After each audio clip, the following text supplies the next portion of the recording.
Hello bachcho, let's read the question. So the question over here says there are two parts of the question, A and B. So the first part says how many spermatozoa are formed from one secondary spermatocyte. So they are asking from one secondary spermatocytes how many spermatozoas can be formed. Okay. In the next part they are saying where does the first cleavage division of zygote takes place. In this part they are saying the zygote which has been formed in the female body will undergo the process of cleavage, right? And where does this first cleavage, that is the first step of division, takes place? In which part of the female reproductive tract, right? तो हम पहले part से deal करते हैं. सबसे पहले ए part में बोला है कि वन सेकेंडरी स्पर्मेटोसाइट से कितने स्पर्मेटोजोआ बनेंगे. तो इसके लिए आपको थोड़ा सा क्या देखना पड़ेगा, स्पर्मेटोजेनेसिस का ओवरव्यू.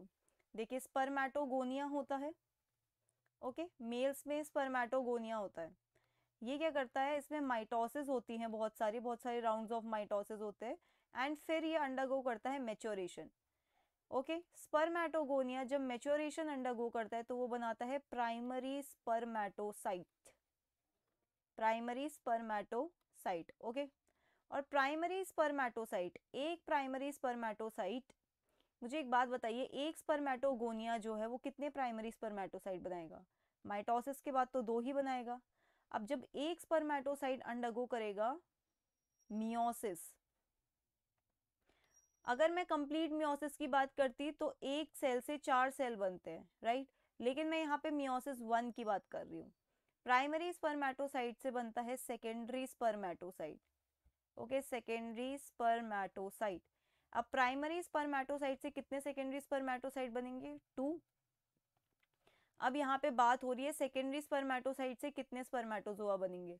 देखिए यहाँ पे अब होगा मियोसिस 2, और मियोसिस 2 की वजह से बनेंगे एक सेकेंडरी स्पर्मेटोसाइट से 2 स्पर्मेटोजोआ, या आप कह सकते हो स्पर्मेटिड्स.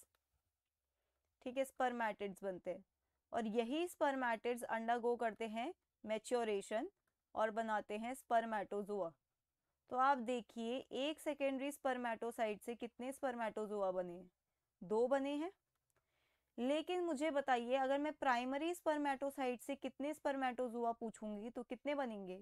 4 बनेंगे, क्योंकि सेकेंडरी स्पर्मेटोसाइट 2 हैं. एक से 2 बन रहे हैं तो 2 से 4 बनेंगे.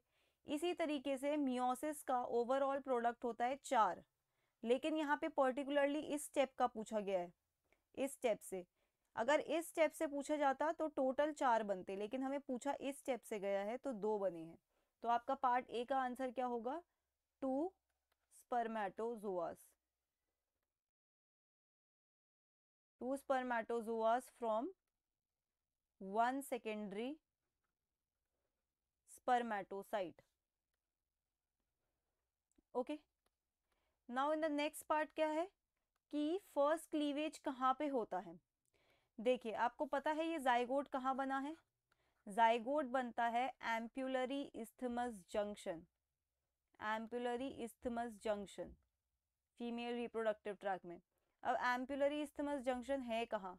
ओविडक्ट में. जाइगोट ओविडक्ट में बन रहा है. अब ओविडक्ट से वो ट्रैवल करता रहेगा करता रहेगा करता रहेगा, तब जाके कभी वो यूट्रस में पहुंचेगा. तो जब जाइगोट ट्रैवल करता है तो ऐसा नहीं है कि वो जाइगोट की तरह ही ट्रैवल करता है. जब वो ट्रैवल करता है तो वो अंडरगो करता है क्लीवेज.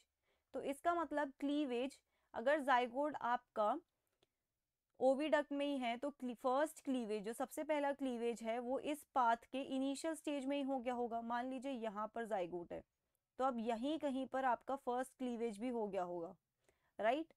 तो इसका मतलब क्लीवेज, फर्स्ट क्लीवेज कहाँ पे हो रहा है? ओविडक्ट में ही हो रहा है, oviduct. Okay, so that's it for the question. I hope you understood it well. Best of luck.